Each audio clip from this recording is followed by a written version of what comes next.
If you're a real estate investor and are wondering how to raise and leverage private money to make more profit on every deal, then you're in the right place.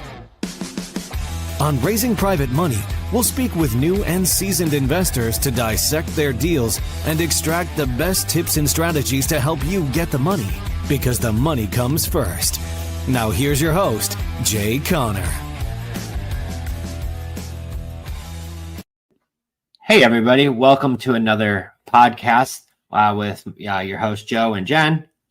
And today we have a really special guest, a legend in many different areas, but one in particular we're excited to talk about today is private money lending, and that's Jay Conner. So thank you so much for coming on today, Jay. Absolutely, Jen and Joe. I'm so excited to be here. And the reason I'm so excited is because we're going to be talking about my favorite subject, which is, of course, private money. And the reason I'm so excited and passionate about it is because private money has had a bigger impact than anything else that Carol Joy and I have brought into our business. It's just, we tripled our business and our income when we started using private money all the way back in 2009. So I can't wait to dive in and talk about it and talk about exactly how I do it. You know, I tell people all the time, I got 47 private lenders, individuals, human beings, just like you and me, that are investing in our deals, loaning us money on our deals. And not one of those 47 private lenders ever heard of private money or private lending or self-directed IRAs until I put on my teacher hat and I started teaching people what private money is. They don't even know what an accredited investor is. And so I teach and I practice all the time how to raise lots of private money without ever asking for money. Well, and spot on, because that's how we got introduced to you, was through Ron LeGrand and his crowd, because Ron was like, oh, I'm bringing Jay on. You guys did tons of presentations and education like for a long, long time. So I'm not trying to blow your cover, but you're not new to this. Like, you've been doing it for a while. Am I right? Yes, true. My wife, Carol Joy, and I, we started investing full-time in single-family houses all the way back in 2003. So we've been full-time since 2003, and we started using private money to fund our deals in February 2009. So I haven't relied on any institutional lenders or banks or hard money lenders or any kind of institutional money since 2009. So prior to 2009, you're a full-time investor. You're doing it with your wife. What was that like? You were flipping houses back then? And what part of the country are you doing this in? Yeah, this is all right here in eastern North Carolina. We live in a little teeny tiny town called Morehead City, North Carolina, population 8,000.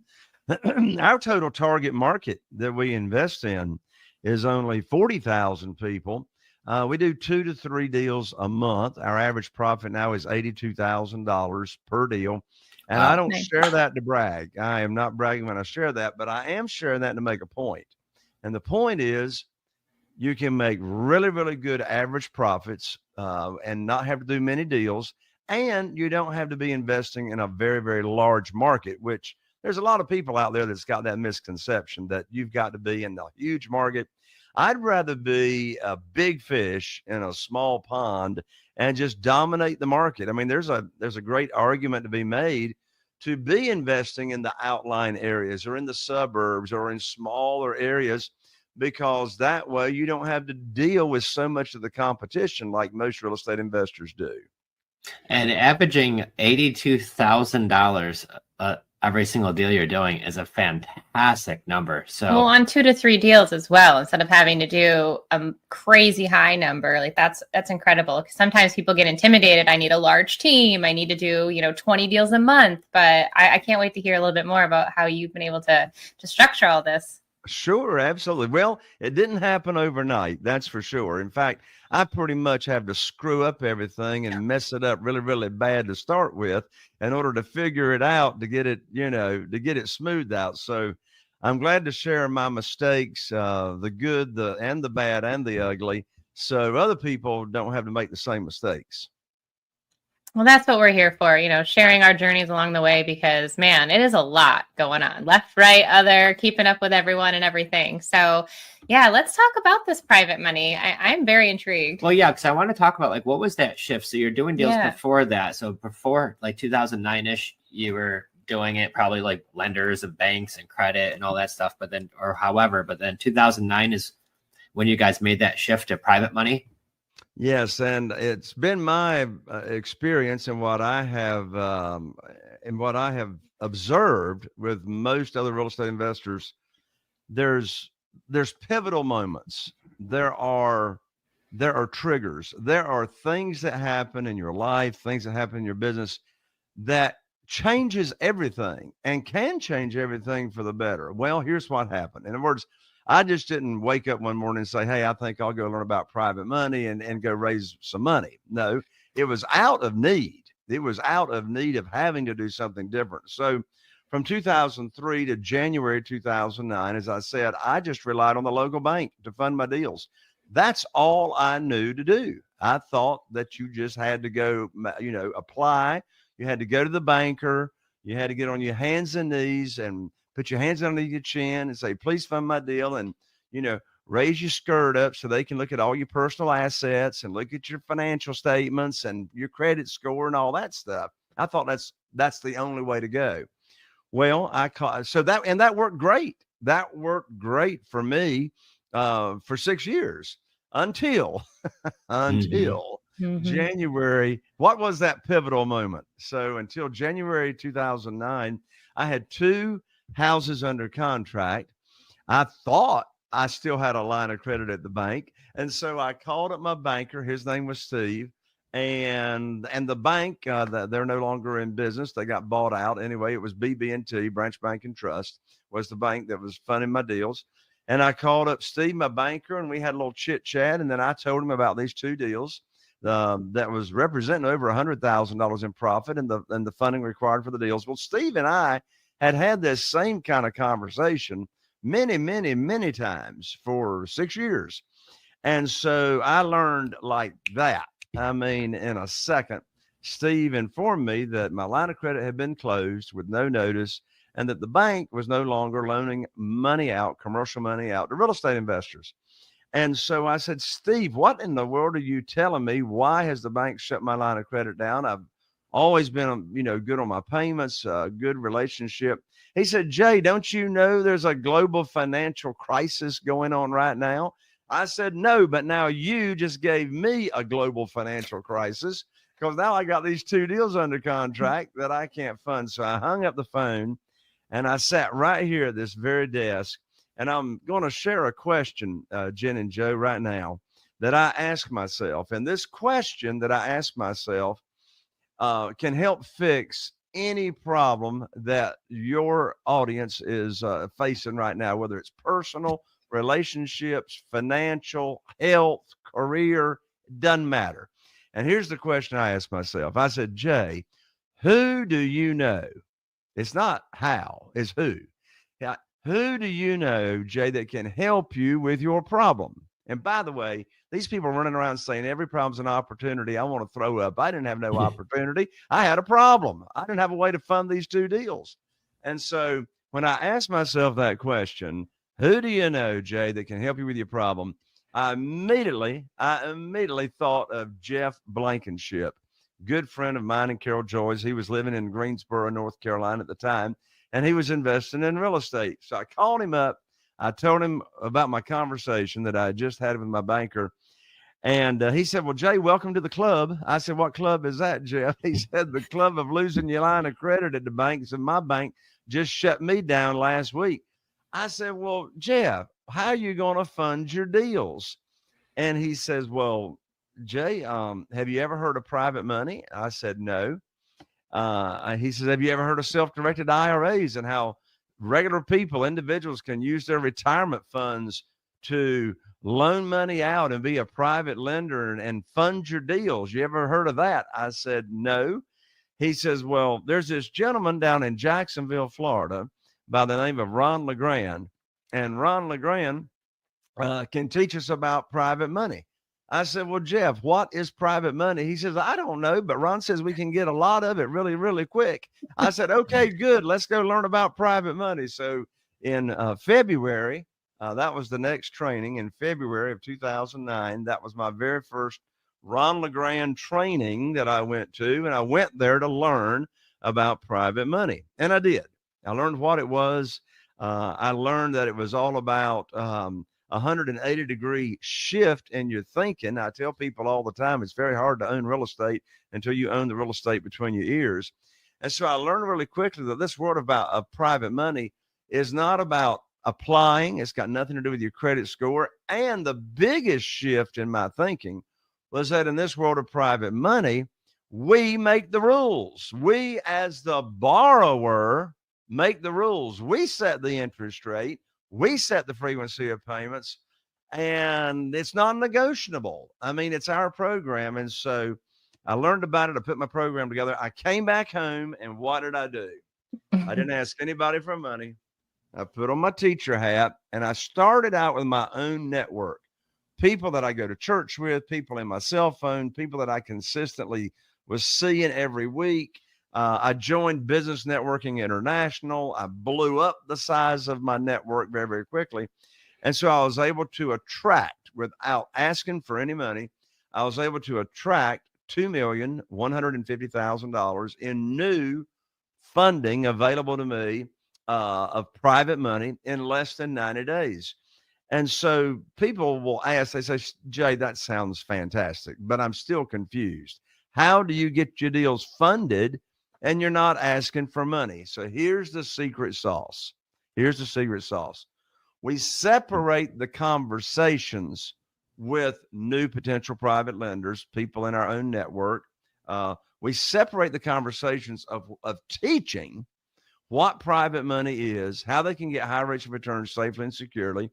And I'm not asking, I'm sharing, right? And I'm doing this throughout my daily life. Like I'm meeting somebody for coffee, or I'm having lunch, or whatever. And so I share the program as how they can become involved as a private lender. And if they're interested, they tell me. I don't have to ask them. And if they've got retirement funds that they're not happy with the kind of returns they're getting, I'll introduce them to the representative at the self-directed IRA company that I got a relationship with, and they'll answer any questions about that. So when they like the program, they tell me how much they've got to invest. And then here's part of the secret sauce. I'll say, all right, I'll put your work together. I'll put your deal to work. I'll put your money to work for you just as soon as possible, just as soon as I find a deal. That might be a week, 2 weeks, or a month, or whatever. And I'll call you up when I've got that for you. So then, desperation's got a smell to it. If I talk about a deal and the program in the same conversation, I'm already sounding desperate, right? So I call them up, and here's the exact scripting. I'm going to give you the scripting right now. I call them up with what I call is the good news phone call, the good news phone call. And I call them up. We have a little chit chat. And let's say, Jenn, you're one of my new private lenders. I say, Jenn, I got great news for you. I can now put your money to work. I've got a house in Newport under contract with an after repair value of $200,000. The funding required for the deal is $150,000. Closing is next Friday. You'll need to have your money wired to my real estate attorney's trust account that's going to do the closing by next Thursday. I'm going to have my attorney email you the wiring instructions. That's the end of the conversation. The most stupid thing I would say is, Jenn, do you want to fund the deal? Well, of course you want to fund the deal. Mm-hmm. You've been waiting for the phone call that I promised you I'd call you as soon as I can put your money to work. And another important note, if you, as my new private lender, if you have moved your retirement funds or a portion of your retirement funds to a self-directed IRA company at my recommendation, and I introduced you to that company, and you've moved your retirement funds over, you're not making any money until I do put your money to work. So I'm ethically bound to give you the good news phone call, or your money's just sitting there making no money. So again, it's very, very important to understand that, the worst time to be trying to raise money is when you need it, right? Is when you need it for a deal. So teaching, having that mindset of having a servant's heart, and just sharing with people what you're doing, letting them know about private money, and then letting them know about a deal when you're ready to put their money to work. Very, very important to understand those steps.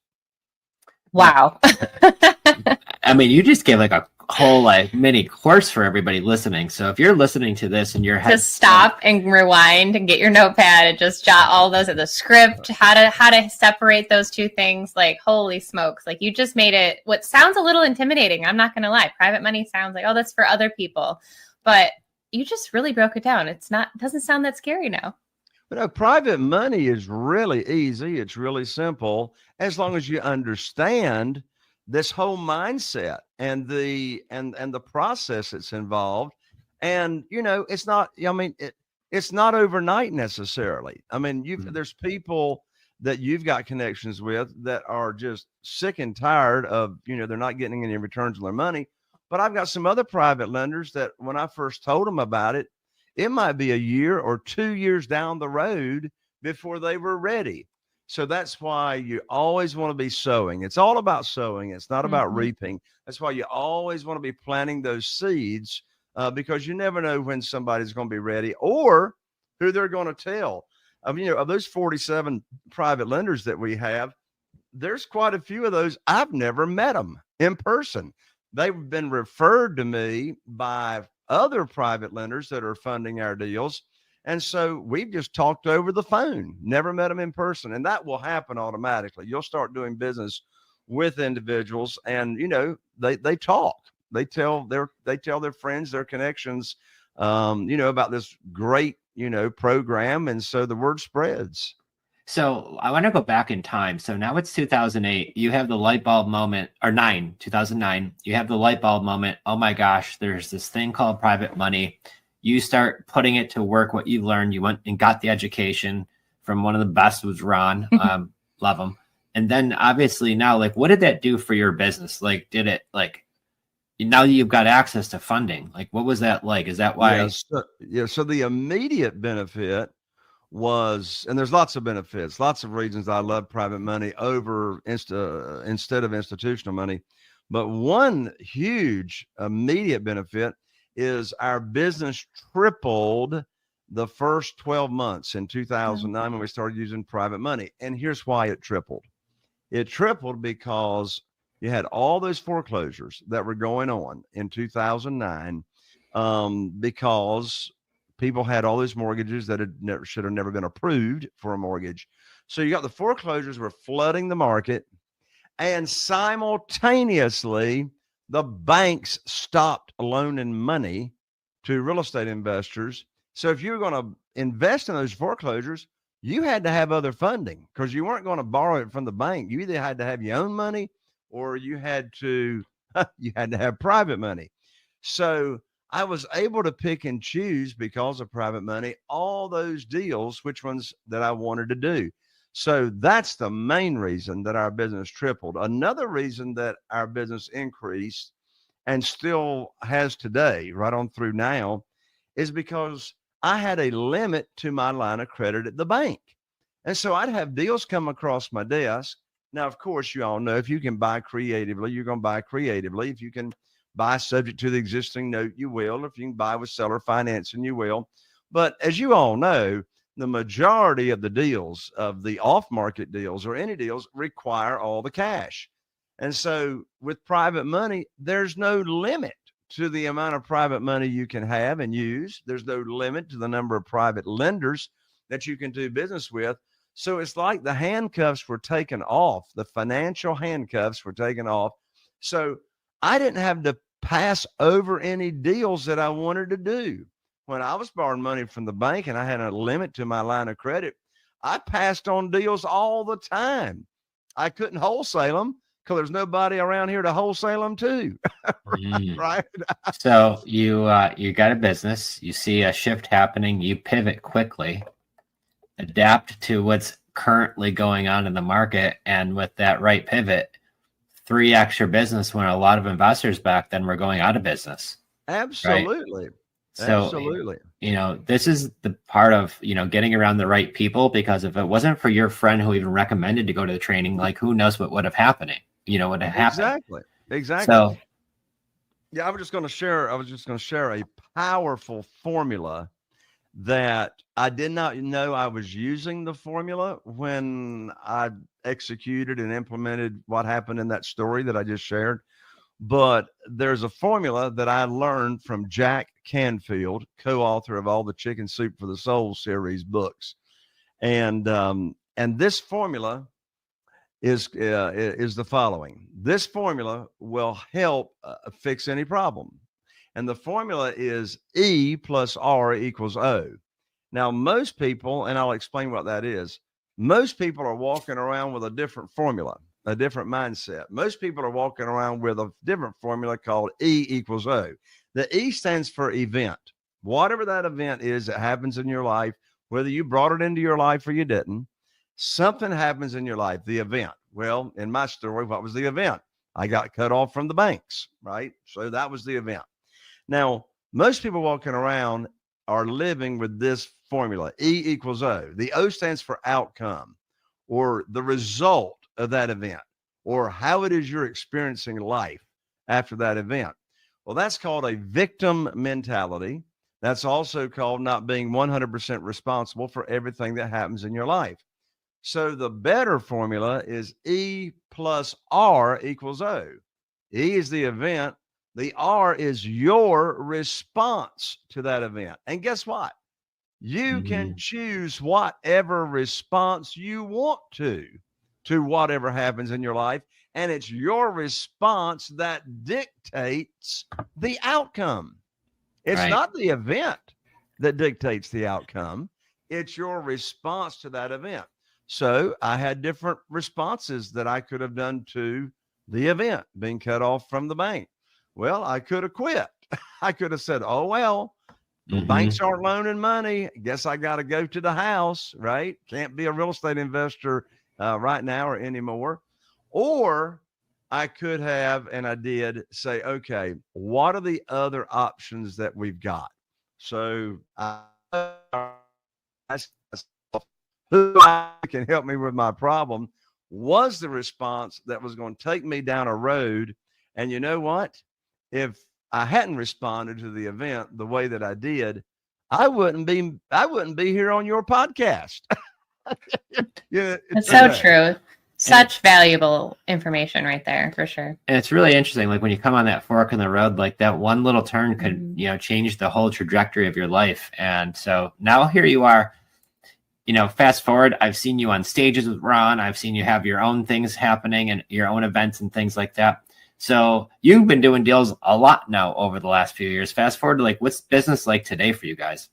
Yeah. So we've now rehabbed over 500 single family houses right here in our local area. Now that's over a period of time, of course. As I said, right now we're doing, 2 to 3 deals a month with the average profits of 82,000. But I mean, that math works out. You don't have to, do a lot of deals.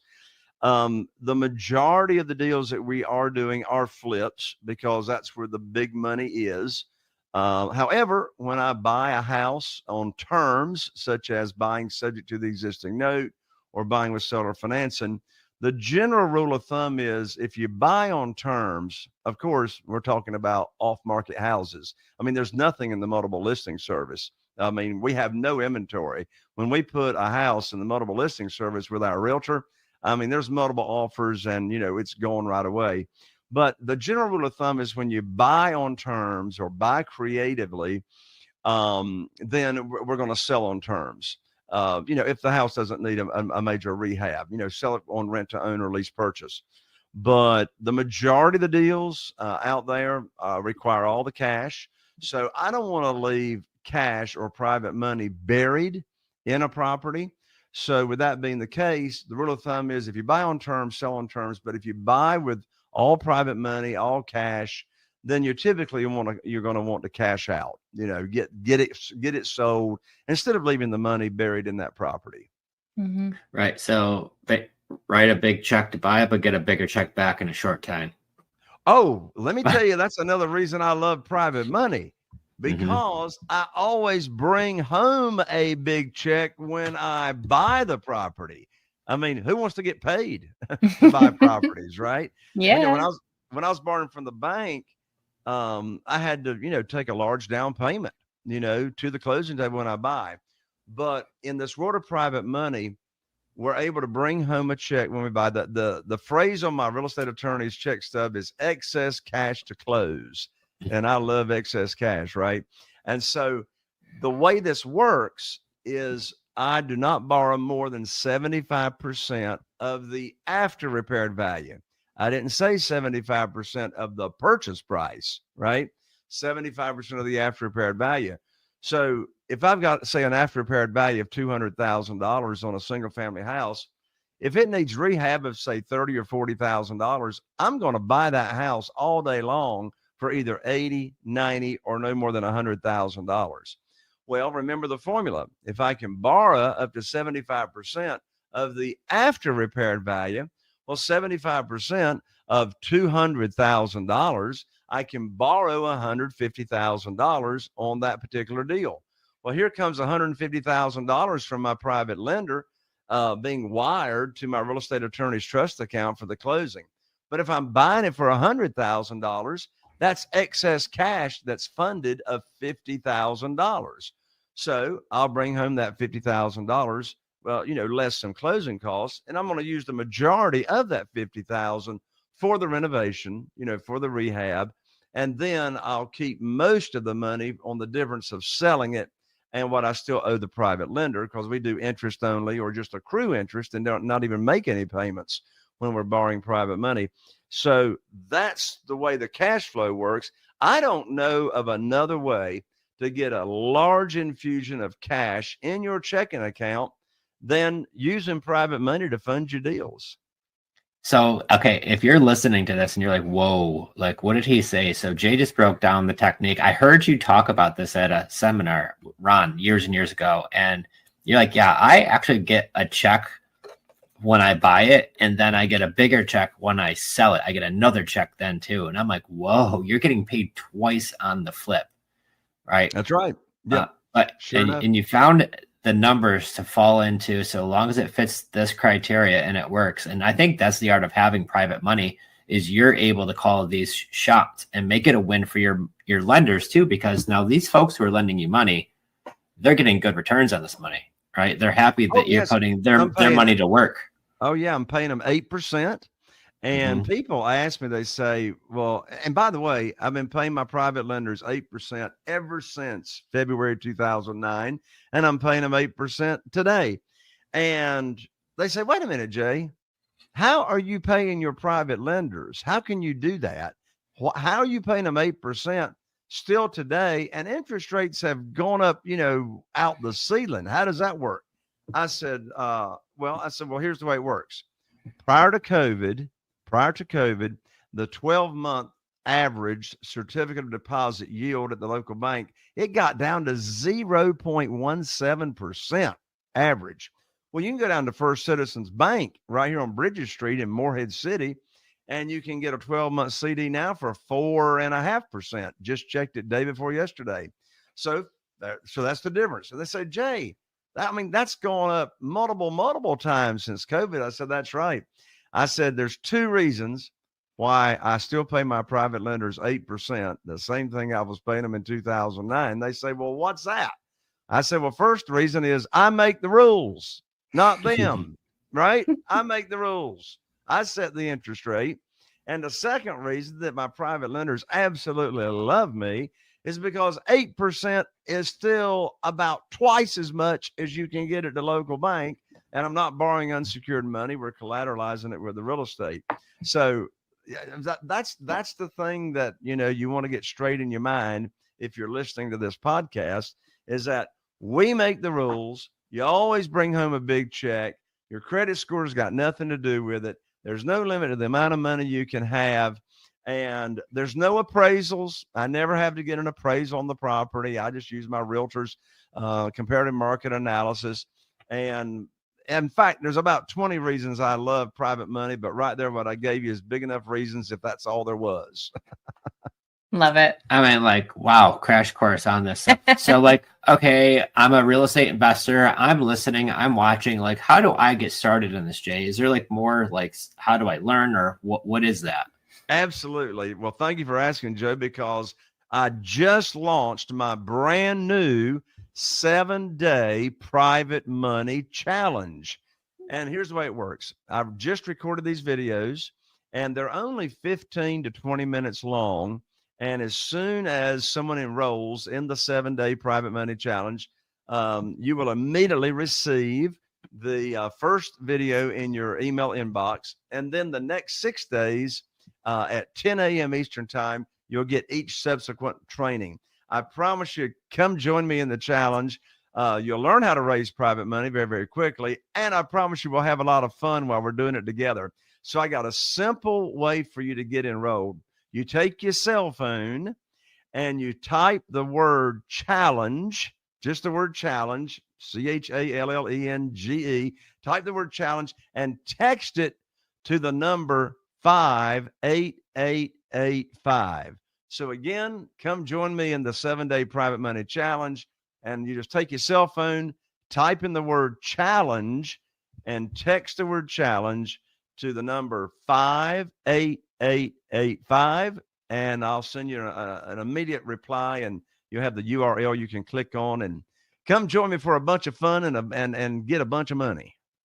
Well, you know what? I'm actually going to take you up on that offer myself. And the reason why I say that is because Jen and myself, we have a self-directed IRA. We've had, we do a lot of deals in there. We do a lot of deals that we're buying with seller financing or lease purchase.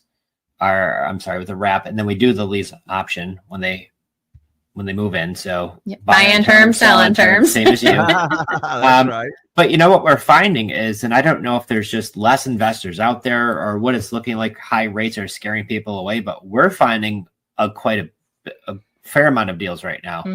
And yes, I want to be able to take some of these down, and that's why we're going to start getting into private money. And this is where I'm like, this is perfect timing. Absolutely. And I don't want to deal with the banks at all. Like, so what you're saying, I'm mentally taking notes. I'm going to go back and listen to all this, and we're going to sign up for this challenge. Yeah. That's awesome. That's awesome. Well, I can't wait to see you in there. I promise you, you're going to love it. One of the sessions that I do in the 7-day challenge, because it just occurred to me recently, I can teach people how to get a lot of private money, but one thing I hadn't been answering the question, and that is, well, really, how much private money do I need? Right? I mean, really, how much do I need to attract? So I do this session in the challenge that's called How to Calculate Your Freedom Number. And so I walk you right through the process. There's a document that you download from the challenge, and you'll go through the exercise, and you'll figure out within less than 20 minutes exactly how much private money that you want to attract in order to fund the number of deals that you want to fund that's going to give you the freedom and the lifestyle that you want. Well, and I love that too, because, we have a lot of ourselves and a lot of our clients and, even just other investors that we run into that, I'm going to buy a deal on terms, and the seller says, Joe, I need $5,000 down, but you need another $5,000 for closing costs, and you need an insurance policy, and you got to put the utilities, and you might need $15,000 for that deal. And obviously, when you're looking for somebody who's going to rent and they're going to do the lease option, they're going to probably have 15, 20, 25, 30, sometimes more.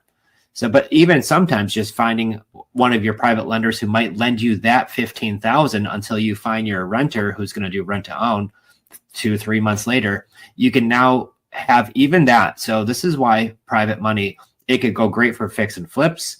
It could go great for some of these deals where maybe you're buying it with seller financing or terms, and that seller might need a small down payment, and you feel like I can get that back for my renter once they move in and do rent to own, or you're going to do seller financing and they're going to give you a big down payment and you could pay that back. And I just think that opens the door to giving more options. Doesn't mean you got to go spend all that private money right away, but it's definitely going to open up the door to more options, right? And that's what this is a benefit of. And to have that money sitting there at fair terms, your people are happy they're going to get a good return on it too, and you're able to do more deals from it, it's a win for everybody involved. It really is. And I'm so glad you brought that up, because I use private money just like that all the time in what we call second position. So we'll use smaller amounts of private money, and the private lender still has their own promissory note, still has their own mortgage or deed of trust collateralizing that note, but they're in second position underneath that first mortgage that you either bought, subject to the existing note or on a wrap. So I'm so glad you made that point, Joe. It's you can combine the two strategies together of buying on terms and using private money to make the deal work. Yeah, because like we just bought a deal in upstate New York. Seller wanted 10 grand down. I think we got like 7,000 in closing costs. So we needed 17,000 to buy the deal. We knew we were going to close. We started marketing in the area, rent to own coming soon. And our renter actually gave us first month's rent and the 15,000 non-refundable. We got a check for 17,700. So we got all that money back. Wonderful. And on that one, it was great. It was only like a 2-day separation. Usually it takes like a month or 2 or 3 or sometimes more, depending on where it is. But that was a quick one. But to have that kind of capital to be able to just do that. Well, not to deplete your cash, because really it's nice to know that like you've got it there, but you have other options, because you don't want to always have like if you're starting to really pick up steam, you don't want to have to rely on what's in your own bank account to be able to utilize private money. That's going to be just another game changer for so many listening, I'm sure. Absolutely. Absolutely. So if you're just getting started and you're like, okay, we know one of the big rules of real estate, it does take money to make money, but also one of the next rules is you could use other people's money. So not having money is not an excuse. Jay's going to go over some techniques on how to start putting to work other people's money and helping them too, but also helping your career take off. The first deal that I did a double closing. My lawyer actually, I didn't understand what was going on, but he fronted the first money because they had the certified check sitting there all at the same time. But that's really what happened on that deal, because my friend bought a course of Ron LeGrand's back in 2000. That stuff worked back then, still works today too, right? So great. So we got the challenge. Obviously, somebody's going to get to join that, learn more about how to raise private capital, things like that. So do you have any interesting stories or a deal that you could just share with the audience? I know you probably have a plethora of them, but is there just like one, like, hey, like this has been a great example? Or Sure. Well, how about one I just did 5 weeks ago and just sold it last week that fast? Yeah. And it was all because of private money being able to make it happen. So the seller's name, so this is an off-market property, oceanfront condominium, top story right here at Atlantic Beach, North Carolina. So this seller responded to one of our Google ads. And what I love about Google is the sellers are looking for us. They're going into the Google and they're typing, one of 75 different magic phrases, such as how to sell my house fast, sell my house, on and on and on and on. So anyway, they found us on one of our Google ads. And so we responded, of course, right away. And what we learned was that this owner had 2 major motivations in selling that property very, very quickly. One was it was an inherited property. Both his parents had passed away, and he didn't even live here. He doesn't even live here in the area. Didn't have any interest in using this condominium. And so the other motivation is that it was going to the courthouse steps as a foreclosure being sold in less than 2 weeks of him finding us on Google. So you got a foreclosure going to the courthouse steps, and it's an inherited property. So he responded to our marketing, found us on Google. We talked to him, and here's the numbers in the situation. Bought it all cash. And I bought it in 5 days from him calling in. 5 days, because we had to stop that foreclosure sale, right? So you can't, unless you got all the cash or you got private money, there's no way you're going to close a deal in 5 days from the time they contact you. And you got to have a relationship with your real estate attorney or your title company, whatever, you're using to close deals, you got to have a relationship with them to get the closing done that quickly, because I'm telling you, time kills deals. Mm-hmm. So the offer was $425,000. And my realtor had told me that the value that we could put it in the multiple listing service for, the after repaired value, was, might as well say $595,000. So we went and looked at the property right away. The rehab, the renovation was a whopping $11,000 is all it took. $11,000. I mean, all it was interior paint. I mean, there's no home inspection on a condominium that's got HOA, right? And so interior paint and fix some scuffs and et cetera in the sheetrock. And it was already furnished totally with luxurious furniture and paintings on the wall. Every room in the condominium had an oceanfront view. I mean, it's like you were on a cruise ship looking out over the property. So we bought it. We got our music video put together. We always use a music video when we go in the multiple listing service. And here's a little secret. Actually, it's a big secret. We go in the multiple listing service with our realtor on Mondays with the music and video, the pictures and everything, under a category called Coming Soon, which means they can see the price, they can see the music video and the pictures, but they can't get in the property until it goes into active status. So coming soon on Monday. You see, I want to build up demand.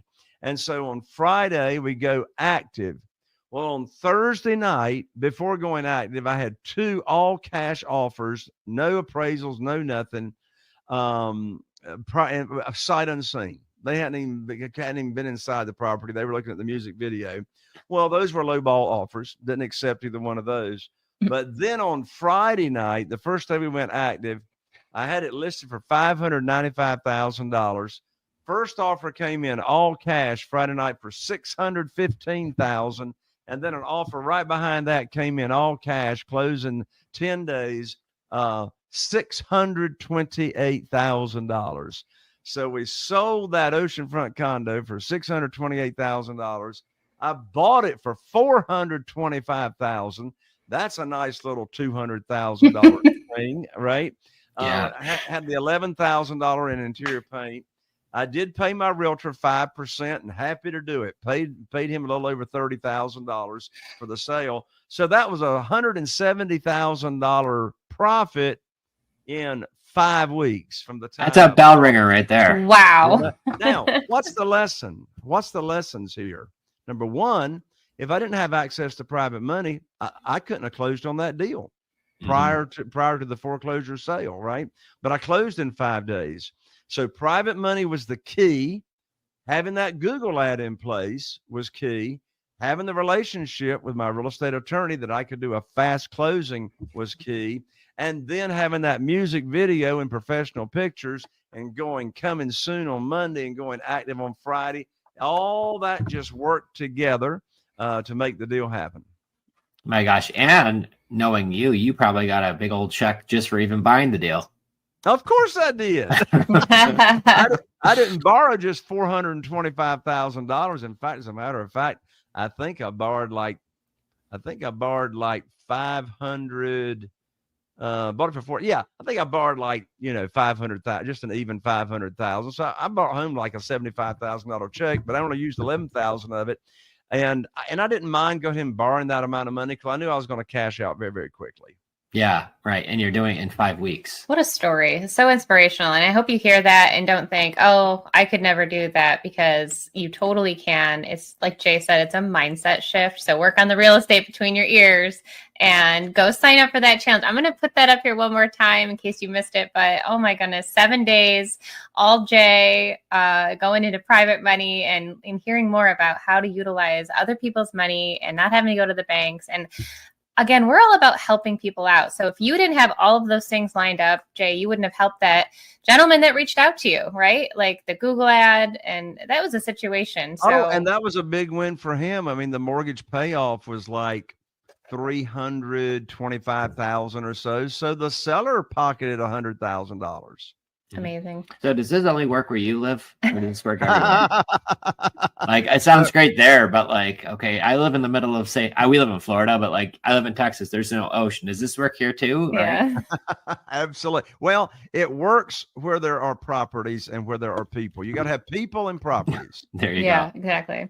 Okay. Well, and that makes a lot of sense too, because, I'd always say really be a student of your market, right? Some markets around the country right now, they're all different. Like where upstate New York, where we're doing a lot of our deals, that market is still red hot, on fire, no inventory, very reasonable housing prices to begin with really not many natural disasters besides snow. So you can still get some really great deals, and that market's red hot. In Florida, they're still selling, but it just seems like days out of market are a little bit longer. So you want to always make sure that you understand what the market is in your area, right? But there's still plenty of markets where it is red hot right now. I see all of my friends in Buffalo, Rochester, and other pockets of the country. One of my friends, he's in Allentown, PA, and they're like, my daughter is looking for a house and she's frustrated because she keeps on putting offers for $30,000, $40,000 over asking, and there's no inventory.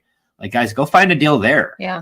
Right? Go find an off-market deal there that's not on there. Go find a seller, and if you find those in those markets, my gosh, the sky's the limit. Don't wait until you need the money. That's a big takeaway from Jay today. Yeah. Absolutely. Again, if you're listening to this podcast or watching it on YouTube or wherever, I'd love for you to come join the party. Text the word challenge to the number 58885. Wonderful. Well, thank you again, Jay. I know you're a busy man, and you and Carol Joy are just such amazing people. I can't wait to see you again, hopefully in September at the Family Mastermind, and maybe have to have you back after we've joined the challenge and talk more about our experience and hear some more of your wonderful stories. Yeah. I would love to. Thank you so much, Jen, and thank you so much, Joe. God bless y'all. Awesome. Thank you you so much for joining us, Jay. Take care. You got it. Are you feeling inspired by the knowledge you gained in this episode? Then head over to jconner.com/moneyguide. That's jconner.com/moneyguide and download your free guide that shares 7 reasons why private money will skyrocket your real estate investing business right now. Again, that's jconner.com/moneyguide to get your free guide. We'll see you next time on Raising Private Money with Jay Conner.